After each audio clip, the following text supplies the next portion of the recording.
Hello students, इस video में continue करेंगे metal ligand bonding in transition metal complexes chapter को।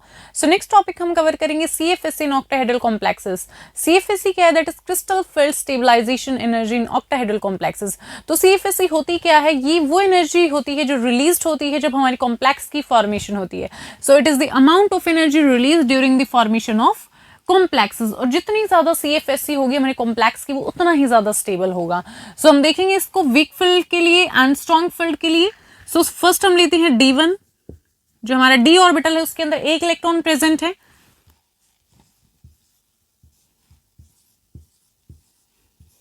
तो ये क्या है? हमारी 2TG ऑर्बिटल्स, और ये क्या है? EG orbitals. तो देखिए एक इलेक्ट्रॉन है, कहां पे जाएगा? वो 2TG में चला जाएगा। 2TG में फिलिंग हो जाएगी उस एक इलेक्ट्रॉन की। तो इसके लिए जो एनर्जी आती है वो कितनी है? -4dq, -4dq। इसी तरह से D2 सिस्टम अगर हम ले, D2 सिस्टम इसी तरह स्ट्रॉन्ग फील्ड में भी हो जाएगा एक इलेक्ट्रॉन की।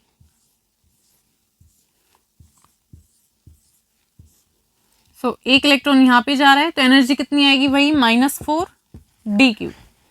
और अगर हम बात करें D2 सिस्टम में तो यहां पे कैसे होगा? देखिए अब दो इलेक्ट्रॉन है, वो दो इलेक्ट्रॉन कहां पे जाएंगे? एक इलेक्ट्रॉन यहाँ पे, एक यहाँ पे, इसी तरीके से हो जाएगा। तो दो इलेक्ट्रॉन है और एनर्जी एक के लिए कितनी है? -4। तो कितना हो जाएगा? -4 इंटू में 2, दैट इज -8dq आ जाएगी यहाँ पे। अगर हम बात करें स्ट्रॉन्ग फील्ड में तो यहाँ पे भी ऐसा ही होगा। यहाँ पे भी क्या होगा? एक इलेक्ट्रॉन यहाँ पे, एक यहाँ पे, तो एनर्जी कितनी आ जाएगी हमारी? -8dq। सेम आ रही है। अब हम बात करते हैं D3 सिस्टम में।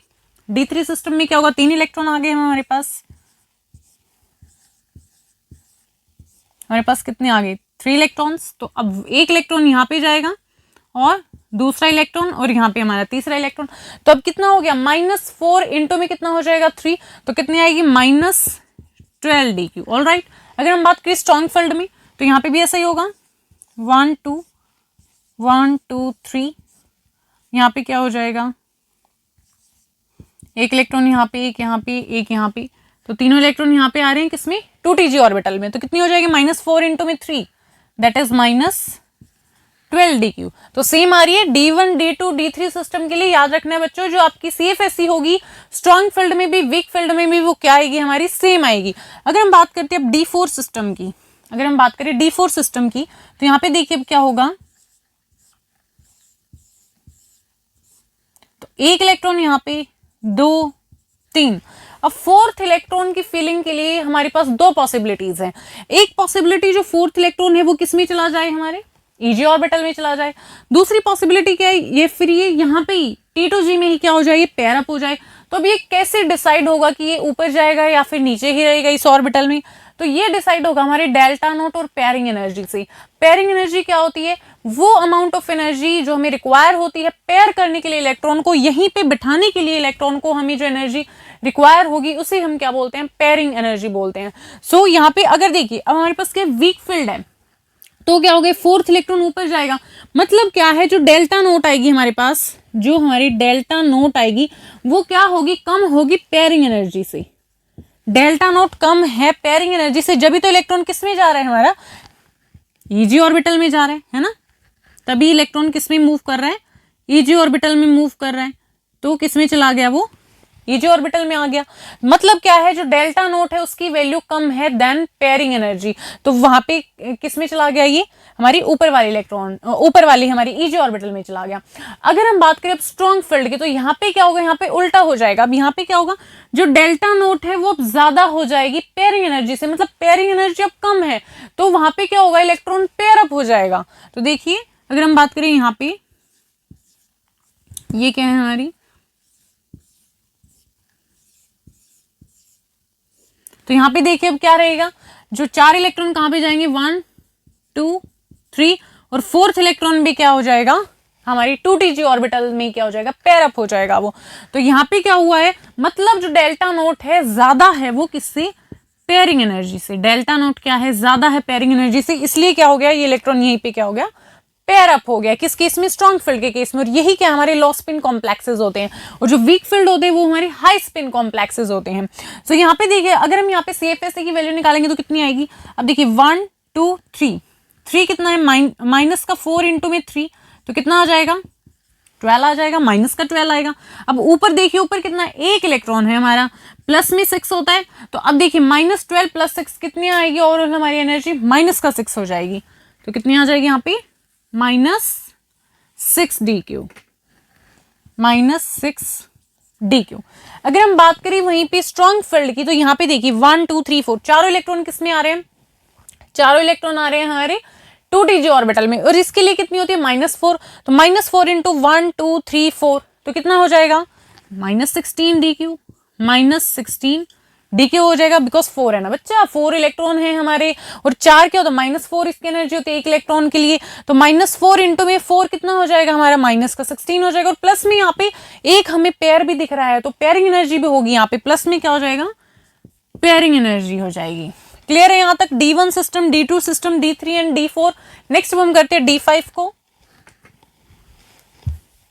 नेक्स्ट देखते हैं D5 सिस्टम में, तो यहाँ पे हमारे पास 5 इलेक्ट्रॉन्स है, तो यहाँ पे हम देखेंगे CFSE को वीक फील्ड और स्ट्रॉन्ग फील्ड के केस में 1 2 2 3 इसी तरीके से होगा, तो 5 इलेक्ट्रॉन है, तो 1 2 3 4 एंड 5, तो 5 इलेक्ट्रॉन इस तरह से फिल हो जाएंगे, तो ये 2Tg और ये हमारी Eg है, तो 2Tg के लिए क्या होता है, माइनस का 4 इंटू में कितने हमारे पास 3, तो कितना आ जाएगा, -12, और ऊपर भी कितने हमारे पास 2 इंटू में 6, तो कितना हो जाएगा, प्लस का 12, तो -12 + 12 कितना हो जाएगा, ओवरऑल 0, क्या वैल्यू आ गई हमारे पास, 0, ठीक है, 0 आ जाएगी।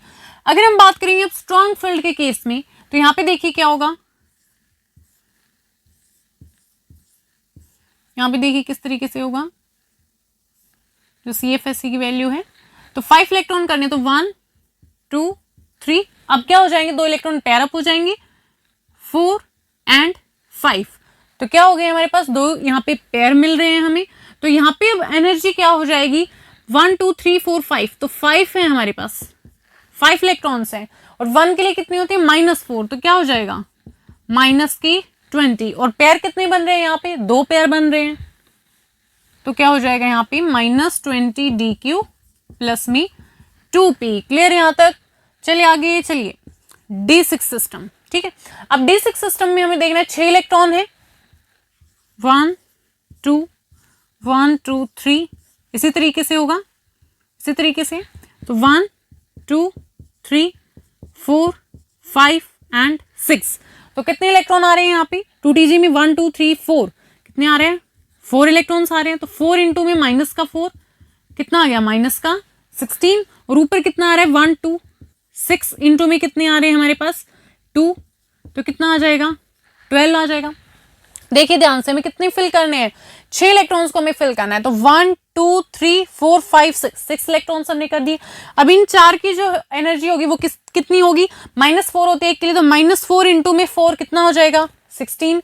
अब ये क्या हमारे 2 इलेक्ट्रॉन्स है, तो इनके लिए क्या होगी, Eg ऑर्बिटल में 6 हो जाएगा, +6 होता है, तो 6 इंटू में 2 12 हो जाएगा, तो -16 + 12 कितना आ जाएगा, -4, कितना आ गया, -4 DQ। यहाँ पे हमारे पास क्या आ जाएगी, CFSE की वैल्यू आ जाएगी वीक फील्ड के केस में, ठीक है। अगर हम बात करेंगे स्ट्रॉन्ग फील्ड की, तो यहाँ पे क्या होगा, देखिए इलेक्ट्रॉन्स की फिलिंग हम करनी है, कैसे होगी, 1 2 3 कितने हैं, 6 4 5 6, तो कितने हो गए यहाँ पे, हमें दिखने में क्या लग रहा है, 3 पेयर हैं, पर एक्चुअली में कितनी होंगी, देखिए अगर नॉर्मल अगर हमारे पास है 1 2 1 2 3 4 एंड 5, नॉर्मली ये कि हमारे d ऑर्बिटल से, तो 1 2 3 4 5 कितने हैं, 6, तो एक पेयर तो वैसे ही बन रहा है, ठीक है। तो पेयरिंग एनर्जी हमें किसके लिए चाहिए, सिर्फ 2 के लिए चाहिए, तो कितना होगा, सिर्फ हमारा 2p आएगा, यहाँ पे कितना आएगा, 2p। क्लियर हो गया, यहाँ से कितना आएगा, 2p आ जाएगा। और एनर्जी देखिए 1 2 3 4 5 6, -4 होती है, इंटू में 6 है, तो कितना आ जाएगा, -24 DQ प्लस में 2p। क्लियर है बच्चों, नेक्स्ट चलें D7 सिस्टम, ठीक है। वीक फील्ड के लिए हमें करना है, तो 7 इलेक्ट्रॉन्स है, करिए फिल, खुद से ट्राई करिए, 3, ठीक है, 7 इलेक्ट्रॉन्स, 1 2 3 4 5 6 7, हो गए फिल, बोलिए भाई फिल हो गए। देखिए 1 2 3 4 5, तो 5 इलेक्ट्रॉन के लिए कितनी होगी हमारी 5 इंटू में माइनस का 4 -20 हो जाएगा। क्लियर है इतना। 1 2, अब 2 इलेक्ट्रॉन हमारे ऊपर हैं तो 2 इंटू में कितना हो जाएगा 6 हो जाएगा। तो ये कितना हो गया हमारा 12 हो जाएगा। तो -20 + 12 कितना आ जाएगा हमारे पास, बोलिए भाई माइनस का 8 DQ। कितना आ गया माइनस का 8 DQ। आपका भी यही आया है, आई होप आपका भी यही आया होगा। चलिए आगे, अब हमें करना है स्ट्रॉन्ग फील्ड के केस में 1 2 3। तो देखिए यहाँ पे क्या हो जाएगा, कितने करने 7 इलेक्ट्रॉन्स। सो 1 2 3 4 5 6 और ये क्या है हमारा 7। तो हमें यहाँ पे भी क्या लग रहा है, दिखने में हमें कितने लग रहे हैं 3 पेयर्स बन रहे हैं, पर नॉर्मली कितने पेयर हमारे बन जाएंगे 1 2 3 4 1 2 3 4 5 6 7 8। 7 करने हैं ना हमें, हाँ जी 7 करने हैं। तो इतना हो जाएगा 5 6 7। तो 2 पेयर तो हमारे पहले से ही बन रहे हैं, तो एक पेयर के लिए हमें क्या चाहिए एनर्जी चाहिए। तो एक पेयर के लिए क्या हो जाएगा +P आ जाएगा।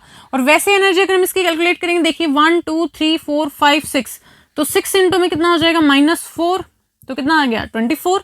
और ऊपर क्या है हमारे पास एक इलेक्ट्रॉन है सिर्फ, तो इसके लिए क्या हो जाएगा 6 हो जाएगा। तो यहाँ से हमारे पास जो वैल्यू आएगी कितनी आ जाएगी, वो -18 कितनी आएगी माइनस का 18 DQ + P, -18 DQ प्लस में क्या हो जाएगा P। तो क्लियर है यहाँ पे। नेक्स्ट अब हम करते हैं D8 को। D8 खुद से थोड़ा ट्राई करेंगे आप D8 के लिए, दोनों के केस में, वीक फील्ड में भी स्ट्रॉन्ग में भी, फिर आंसर चेक करेंगे। चलिए यहां पे भी इसी तरीके से, तो हमें 8 इलेक्ट्रॉन को भी यहां फिल करना है। 1 2 3 क्या हो जाएगा 4 5 6 7 8, इसी तरीके से होगी यहाँ पे। अब एनर्जी निकालते हैं CFSE की वैल्यू। सो 1 2 3 4 5 6, 6 इलेक्ट्रॉन इंटू में -4 कितना आ जाएगा माइनस का 24 हो जाएगा। अब ऊपर क्या है हमारे पास 2 इलेक्ट्रॉन है, तो 2 के लिए क्या हो जाएगी हमारी 6, तो कितना आ गया यहाँ पे 12 आ गया। तो प्लस का हमारे पास 12 है, और क्या है हमारे पास 6 इंटू 4 24 है, -24 है प्लस 12 है। वैल्यू बताओ बच्चों कितनी आ जाएगी माइनस का 12 DQ। क्लियर है, कितनी हो जाएगी -12 DQ। स्ट्रॉन्ग फील्ड पे चलते हैं। देखिए यहाँ पे क्या हो जाएगी 1 2 3 4 5 6 7 एंड 8, यही हो जाएगा। यहाँ पे भी कितना आ गया 8। क्लियर है ये चीज। तो अब देखिए 1 2 3 4 5 6, 6 इंटू 4 वही -24, 6 इंटू 2 क्या हो जाएगा हमारे 12 हो जाएगा। तो -24 है प्लस में हमारे पास 12 है, तो कितनी आ जाएगी वही आ जाएगी सेम -12 DQ। क्लियर है बच्चों, कितनी आ गई -12 DQ किसके लिए D8 हमारे सिस्टम के लिए। नेक्स्ट करते हैं D9 के लिए।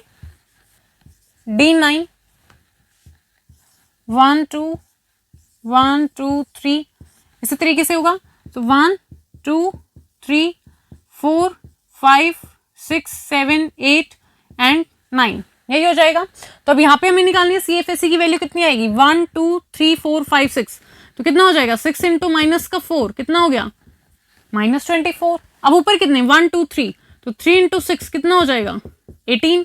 तो -24 है और प्लस का 18 है, तो वैल्यू कितनी आ जाएगी हमारे पास, बोलिए बच्चा कितनी आ जाएगी वैल्यू 18 19 20 कितनी आ जाएगी। तो हमारे पास वैल्यू कितनी आ जाएगी दैट इज -6 कितनी आ जाएगी -6 DQ, यही आ जाएगी। अगर हम बात करें स्ट्रॉन्ग फील्ड की 1 2 1 2 3, यहाँ पे कितनी आ जाएगी 1 2 3 4 5 6 7 8 9 करने हमें। तो देखिए बिल्कुल सेम दिख रहा है, बिल्कुल सेम एग्जैक्ट दिख रहा है, तो ये भी क्या आएगी सेम आएगी। ठीक है, तो -6 DQ बिल्कुल सेम दिख रहा है, सेम ही आएगी बिल्कुल, कैलकुलेट करेंगे तो ठीक है बच्चों। चलो -6 DQ। अब करते हैं D10 के लिए। देखिए 1 2 1 2 3, तो अब देखते हैं क्या आएगी 1 2 3, 10 इलेक्ट्रॉन्स करने हैं 1 2 3 4 5 6 7 8 9 10, शाबाश निकालो खुद से करना है। देखिए 1 2 3 4 5 6 6 इंटू में माइनस का 4 कितना -24, ऊपर कितना है 1 2 3 4, 4 इंटू में 6 दैट इज प्लस का 24, ओ हो कितना आ रहा है -24 प्लस 24, तो कितना आ जाएगा 0, क्या आएगी वैल्यू 0। अगर हम स्ट्रॉन्ग फील्ड में भी करेंगे तो वहां पे 10 इलेक्ट्रॉन करें तो यही आएगा, सेम आएगा। 10 इलेक्ट्रॉन करने देखिए 1 2 3 4, 1 2 3 4 5 6 7 8 9 10 बिल्कुल सेम आ रहा है, तो वैल्यू भी क्या आएगी सेम आएगी, दैट इज 0। ठीक है, तो यहां से आप कुछ देख पा रहे हो, D1 D2 D3 किसके लिए रिपीट कर रही हूं मैं, D1 D2 D3 और आपकी D8 देखिए -12 D9 -6 D10 0 0, क्या आ रही है वैल्यू सेम आ रही है। जो CFSE है आपकी सेम आएगी, वो D1 D2 D3 D8 D9 and D10 में जो आपकी CFSE की वैल्यू है स्ट्रॉन्ग के लिए भी वीक के लिए भी क्या आएगी आपकी सेम आएगी। तो ये था हमारा CFSE इन ऑक्टाहेड्रल कॉम्प्लेक्सेस। सो कि स्टूडेंट्स आज के इस वीडियो में इतना ही।